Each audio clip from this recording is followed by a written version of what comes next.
Hello, and we continue today our session on Satriya. Today we will look at the issue of creativity within Satriya. As you may recall, the Satras were born out of the Bhakti movement as it came to Assam. Like the Bhakti movement in different parts of India, the Bhakti movement in Assam, which was called the Ekasaran Namadharam, had a creative audio-visual aspect as well. This audiovisual aspect was used for its propagation and as part of its rituals. Through its creative genius, Shankardev was able to mold not just the religious life of the people, but the spiritual and cultural life of the people. The epicenter of the cultural life and religious life was the Satra. The Satra was an institution that was created 5 centuries ago and became the center of cultural tradition. The earliest religious performances associated with Shriman Shankardev were the staging of a bhavana called Sinayatra. It was done in his father's home in Bardova, which incidentally was the same house where he was born. The Bardova Charita and the Katha Guru Charita, which are both commentaries, texts that record the history, tell us that in a vivid description how the Sinayatra went. It was a scene of 7 Vaikunthas painted on a Tulapat, and Shriman Shankardev was part of the performance in which a Vishnu presided over each. Shankardev himself participated in more than one role. It was staged on a raised platform against this painted background. He trained dancers called Natuas, singers and musicians called Gayans and Bayans. They prepared mukhas, which are masks, and accessories called chos, and made all necessary arrangements for the success of this dramatic spectacle. The preparation included getting the potters of Kapillimukh and the cobblers of Salmara make the mridangs, from which the present day khols that are used by Satriya today were eventually born. Several varieties of cymbals like the manjira, the khutital and the big bortal were made to his specifications. They say that illuminations and fireworks were part of this presentation. Unfortunately, no other reference, either pictorial or literary, exists about the staging of Sinhayatra other than what is contained in these texts. The arts of the Satras were ever fired by creativity. Within the world of Ankya Bhavana, we get a glimpse of the saint poet's aesthetic vision, set in the context of the classical theatre, local life, colours of ethnicity, with the joyous expressions of his faith and experiences. The Ankya Bhavana, based on the Ankya Nats, written by Shankardev, heralded a new and complete language of theatre. It did not break away from previous theatrical and performance traditions, but was itself a dexterous and creative combination of poetry, multilingual skills, music, dance and drama. Ankya Nats were the first regional form of theatre which marked the second flowering of theatre in India. It kept some elements from the classical form of theatre, often dressing them differently.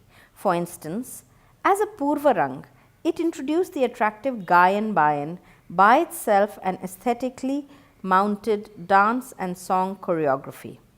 Then in the Prarochana segment, the Sutradhar introduces the subject matter both in Sanskrit and in the vernacular. It changed its lingual oral scope to include the vernacular Assamese and the fantastical Brajavali. Brajavali also employed elements of Hindi, Assamese, Maithili and Braj Bhasha, which Shankardev deliberately used in the Ankya Nats and even retained in the Satra's lingual traditions a smattering of Sanskrit. He set the standards and the template for future writings by the next generations. His principal disciple Madhav Dev wrote a series of plays called Jhumuras. Because there is a tradition in many satras of the Satradhikar as part of his official duties to create a new bhavana, many new works got added to the scribal wealth of the satras over the centuries. Thus, the satras came to be centers for scribal excellence and the birthplace of two new languages, Assamese and Brajavali. It was a master stroke of creative genius that while one helped link the various ethnicities in Assam, the other, namely Brajavali, helped link Assam to the rest of India. As early as in the Sinayatra days, Shankadev used masks. The tradition of mask is very rich in the satras, but regrettably is dwindling because the Khanikars are fast disappearing, even though the most fantastical characters in the bhavanas all wear masks. The mask is simultaneously an object of concealing as it is an object of revealing. Some of the puthis or old texts found in the satras refer to mukhas and chos as two types of masks. Interestingly, the green room or the room for storing properties for a bhavana in a satra is called choghar. However, it would probably be better to describe the kinds of masks available in the satras as mukha, which covers the face and maybe the neck, the latukai mukha, or one that covers most of the body, and the bor mukha, which as its name suggests hides the entire body, often more than one bodies. These masks have to be made with adequate joints to allow movements. The masks are made with natural material including cane, clay, roots, coconuts, jute fibers, cloth and paint. They have to have the right features and the appropriate expression. This is a remarkable example of creativity that is not standardized and has to be created afresh each time. Today, the satras of Samaguri in Majuli, the Khatpar Satra in Sibsagar and the Bogiai Elengi Satra in Titabar near Jorhat continue this practice of mask making. In the 17th century itself, the Barpeta Satras Mathura Das Bura Bhagat recognized the ritual calendar of the satras, including the variations in the congregational services and the distribution of the canonical texts of Madhadev and Shankaradev and all other attas in such a manner that they all found representation in the ceremonies of the satras. For instance, dance and music elements from the bhavanas as well as salis were made part of the sacred calendar. Salis are part of the occasional services associated with Madhavdev, their creator. But when the request for the sali to be danced in the court came about, the sacredness of the original salis could not be diluted, and as such a new set of 4 Rajaghariya salis came into existence with the express purpose of being performed in court. This sort of grouping served as a template for subsequent centuries. As a result of this ordering, dance, music and theatre became a strong and vibrant tradition in the satras in and around Barpeta, especially amongst the Nika Samhati satras. The Kamlabari satras set forth a new discipline of pedagogy and evolved a methodology by which these arts were pursued by the celibate Bhagat who lived in the satras. With far fewer distractions than family-based satras, the celibate satras could dedicate themselves more completely to the pursuit of creative excellence. The Kamlabari satras were instrumental in enlarging the Satriya dance space, not only in terms of numeric strength, but also by way of stylizing and individualizing key dance items. They played differently for males and females. They added a flourish of rhythms here and there, and they played musically rather than by beat and count, the percussion instruments of the satras. This introduced just that amount of unpredictability, which enhanced excitement and simply made the piece glow from within. For instance, there is a rag tal link that is dependent on the prayog and expertise of the practitioner. Experts are known to weave in many patterns of rhythm so deftly and so subtly that they do not distract from the agenda, which is evoking the spirit of bhakti. The music in the satras know 42 tals, but commonly employ 29 talas. All these tals are played in a creative manner. Sometimes the same tal is played in different satras in a different manner. For instance, the thak tal of the Bali Satra and the thak tal of the Samaguri Satra are different. In a dance example, it must be said that though the bhavanas did not need the pure dance segments, they introduced brilliant portions that serve to embellish the narrative or allow for a breather in between dramatic moments. In the dances of the satras, all 4 abhinays are used, and yet there is a complaint that abhinay segment is weak in Satriya, since in the performance in the satras, they were addressing those who were already familiar with it. The 4 vrittis are employed, including the Kaisaki vritti, although they were enacted by males. However, undoubtedly, the bhavanas are biased towards the extended use of the Bharati vritti. A clutch of 44 Nritya hats. In the Satriya tradition, they are called hats and not hastas. And 32 Nritya hat to embellish the movements and the abhinay with are employed. The abhinay was both shabdarthak and padarthak. The vinayog is nuanced with certain gestures suggesting specific things. It also has a special category of hands that suggests the Dashavatar, the Devas, the Nakshatras, and the Sambandhas or relationships. All this provides much scope for experimenting with new choreographies and fresh creations. They do it all while staying within the parameters of tradition. Thus, the Kirtan Ghar within the Satra, as the center for congregational prayers and practice, served as the nursery for creativity. But it is equally true that the spaces outside the satras are often very vibrant spaces for creativity to burgeon forth.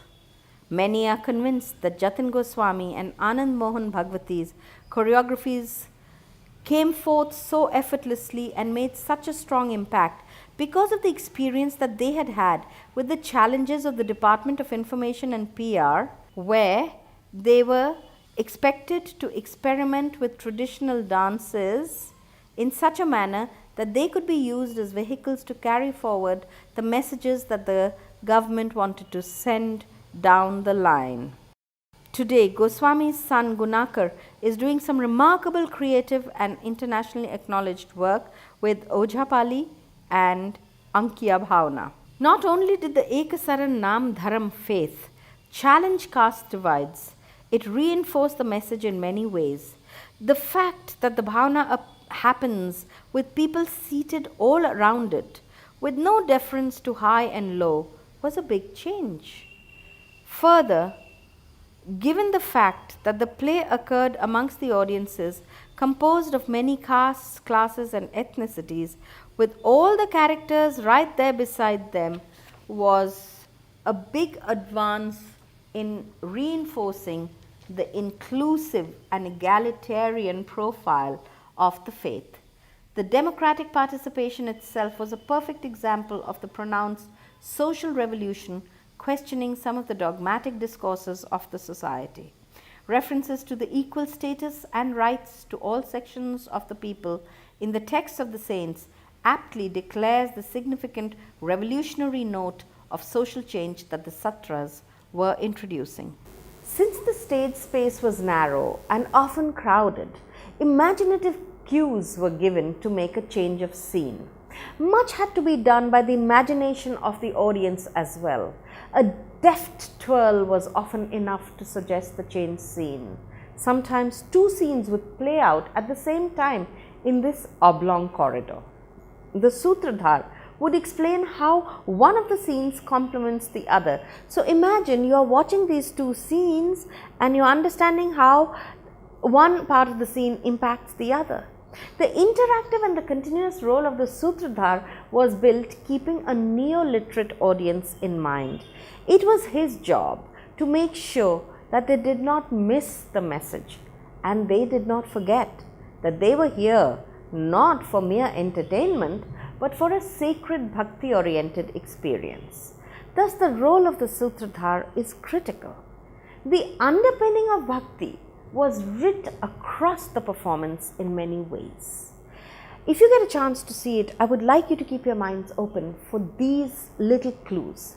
Now, for instance, the characters emerged from under a 9-lamp gateway which was called the Agnigarh.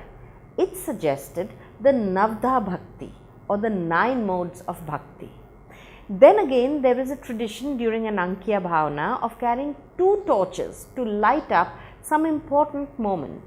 These torches were called the Aryan, and they reflected Shankardev's belief that even the practice of merely 2 out of the 9 modes of worship was enough. And these 2 modes of worship that he recommended were Sravana and Kirtana. Kirtan was singing, Sravana was the hearing of it. And he felt that these 2 modes were adequate to pursue bhakti. In the same fashion, there is a tradition of a single lamp called a mahta or mata, which was used to illustrate a significant segment. Shankardev's belief was forget 9, forget 2, even one of the modes of worship was sufficient to stay in the universe of bhakti. So, in many ways in the course of the performance, the message of bhakti was symbolically being transmitted as well. Amongst the many macro levels, one of them was the naming of Satriya as the dance. Satriya is a recent nomenclature. What existed earlier was Bargit, Ankiya Nat, and they were independent dance items. Within the Bhavana, there was Jhumura, there was Natar Geet, there was the Pravesar Nach, there was Yuddhar Nach, Nadubhangi, and many other dances. Each dance was known by its individual name. Now, when they had to give a name to the style, they could have given any of the very many names that were in contention. But in 1958, the dance was given the name Satriya by the Borbayan Maniram Datta Mukhtiyar from the Kamlabari Satra in consultation with Dr. Maheshwar Nyog. There was a deliberate reason why they chose Satriya and not Asamiya or any other Shankari, which was a name in contention. They chose Satriya because they wanted to assert the bhakti orientation of the dance. In the 1958 seminar, when they were preparing to make a presentation of Satriya's classical features in front of an entire audience invited by the Sangeet Natak Academy for this seminar in Delhi, they felt that Satriya would best represent not just the spirit of the dance form, but the entire range of dances that flourished in the Satras. Admittedly, there remained a discord around the naming even till after the dance received its national recognition in 2000, because some people felt that it should be called Sankari from the fact that Sriman Shankardeva's tradition it represents. But then the Satra tradition is far broader than just Sriman Shankardeva. Many changes began to be introduced rather rapidly thereafter. The first was the introduction of girls in the performance that reduced the cross-gender double artistry that is required from male dancers. Secondly, among the adhyapaks that came from the Satras to teach the girls, there was always the doubt about their capacities, and so certain basic elements like the training exercise or the Mathyakaras were dropped. Secondly, less demanding items from the male repertoire were taught so that the male part of the content actually ended up suffering. The process of gender shifts created a problem of costume too, as the costume of the male dancer and the female dancer is radically different. Here, dancers like Garima Hazarika, Indira P.P. Bora, Pushpa Bhuyan, and Sharadi Saikia played an important role and used the aesthetics, creativity, and experience with other dance forms to employ Assam's rich weaves to create an elegant and ergonomic costume. The reduction of performance repertoire for women outside the satras was offset by certain developments and enrichments that had not happened before. Raseswar Saikia, while teaching outside of the satras, introduced the mnemonics to which the 64 Mati Akharas were to be practiced. Later, a few years after his demise, these Mati Akharas were to become an item performed on stage to resemble the acrobatic bandhas of the Akhada Pilas or Gotipua dancers from Odisha. Further, to enrich the Abhinay section, Raseswar Saikia Borbayan introduced the tradition of doing Abhinay to Bhattimas and then presented it as an item. The first such experiment was to Madhav De's Darashita Sundara Gaura Kalevar.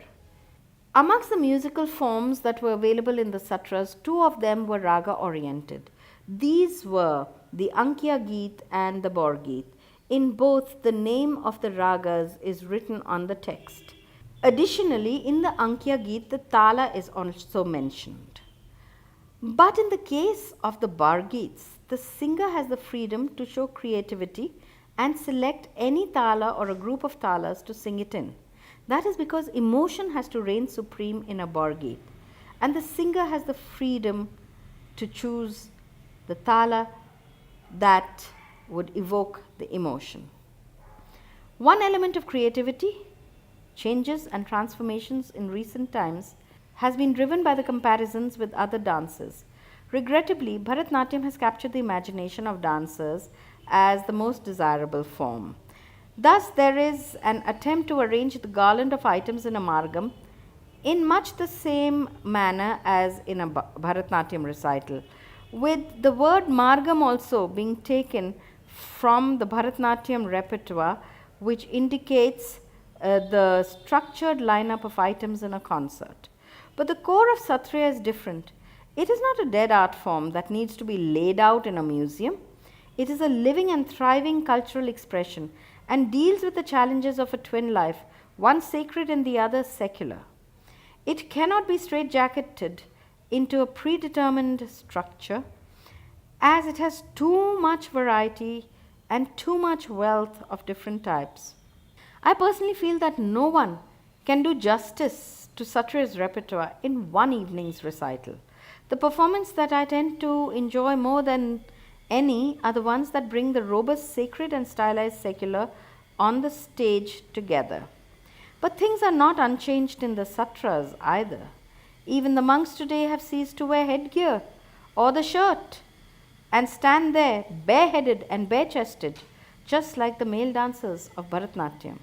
While talking about creativity, mention must be made of Narhari Bura Bhagat of the Barpeta Satra, who in the first half of the 20th century created a dance that employed the use of a pair of large cymbals in the hands of each dancer.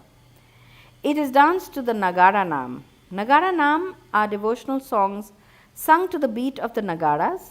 The songs are largely taken from the Dasham Skanda of the Bhagavatam and used in a rhythmic composition of Thiyanam that is sung inside the Barpeta Satra. This rhythmic composition of Thiyanam uses as many as 5 talas. As it is from the Satra tradition, its use as part of the repertoire of Satriya is unquestionable. It has grown in popularity and is often the finale when we have an ensemble performing. This is an example of creativity within the tradition.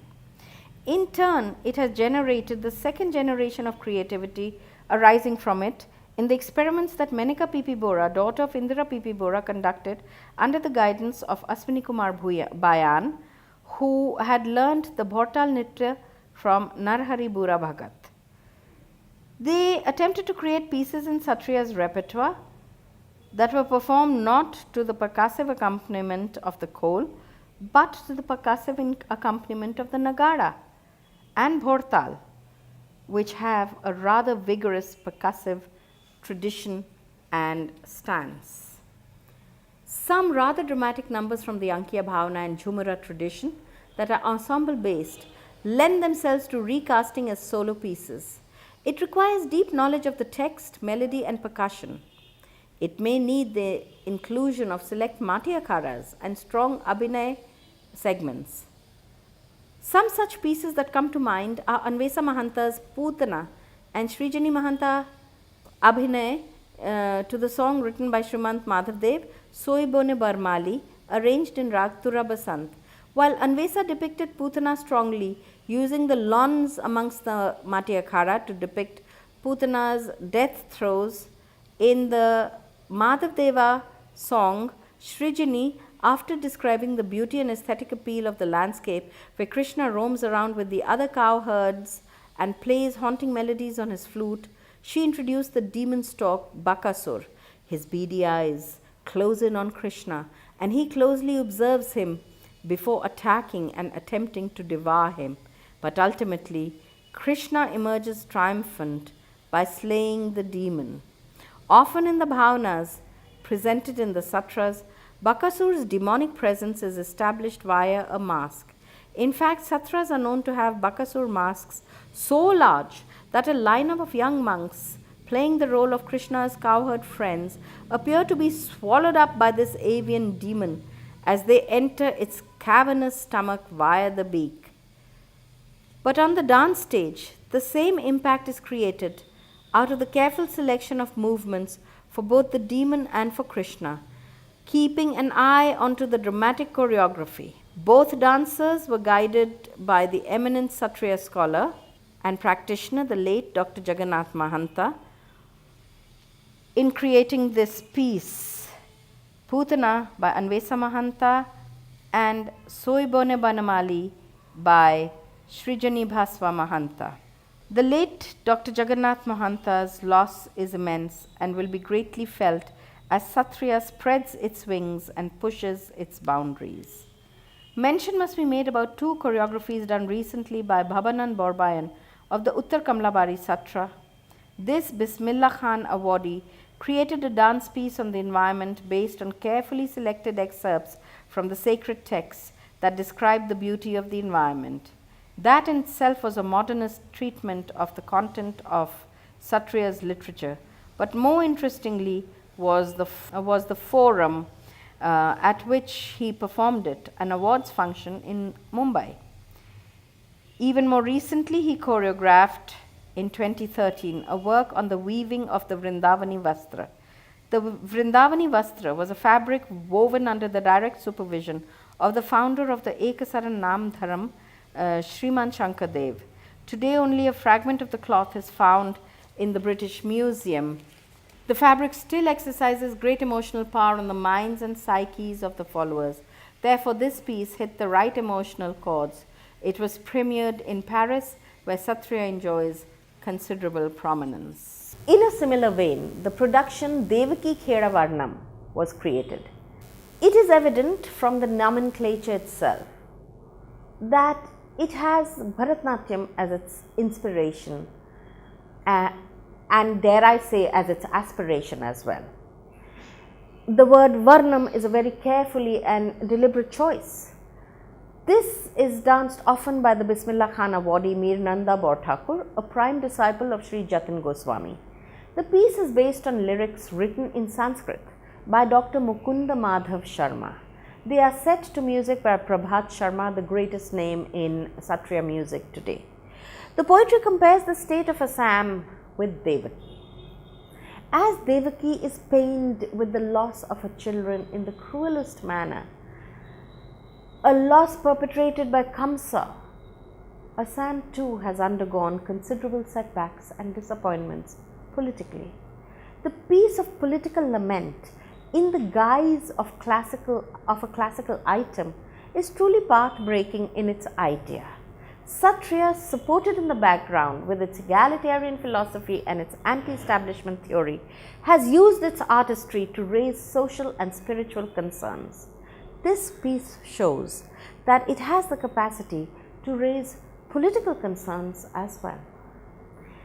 A recent work that I remember well and was quite remarkable was created by a dancer, Shilpika Bordoloi. It was called Majuli and very imaginatively reflected the unique natural and cultural landscape of Majuli. It incorporated all the arts of Majuli as well as the arts of the Satras of Majuli. You know that Majuli is the largest riverine island in the world. It's located in the middle of the Brahmaputra and it is the Garh, the center of many Satras. Once upon a time there were as many as 66 Satras. Today, regrettably, because of erosion and other losses, only 23 Satras remain. Even then, it is probably the largest concentration of Satras in any one limited area. It is a grand cultural scape work, Majuli, that Shilpika created and has had a great impact. It's ideally suited for festivals and international showcasing. Finally, it is funding opportunities that often drive creativity. So, during the Tagore anniversary of 150 years, the sesquicentennial anniversary, the Satriya Kendra, which is a non-teaching Kendra of the Sangeet Natak Academy, it's for promoting Satriya. Now, the Satriya Kendra created a dance drama on Tagore's Chandalika, choreographed by Jatin Goswami. This is not in the traditional spectrum of Satriya. It was just this unusual opportunity with its funding that allowed it to be created. Now it has been hailed, Chandalika has been hailed as an impressive work. It certainly makes us question just how much of creativity is permitted in a form and in the thematic content of the form, especially when one is dealing with what is a living form and where the Satras for 5 centuries have been the keepers of its core. This they had done by a shared experience, by collective memory and a tradition of senior and peer review called Mahaladya. If we push creativity too hard, we may end up losing the markers of Satriya's core. And if the keepers of its identity themselves are lost, who will be the measure by which Satriya will be evaluated? In that case, just anything could be passed off as Satriya, a tendency that many Satra practitioners are already bemoaning, claiming that what they see is Srijnatmak Satriya. Srijnatmak means creative. So there is an appropriateness of creativity that is appropriate. I hope you are able to understand the interesting position Satriya finds itself in, being a lived tradition in the Satras and a living tradition in the secular stage spaces. I understand that we will do some more work on Satriya, but I hope up to now you are with me, you're understanding the flow, and that you're learning to appreciate this newest of India's classical dances. Thank you for your attention.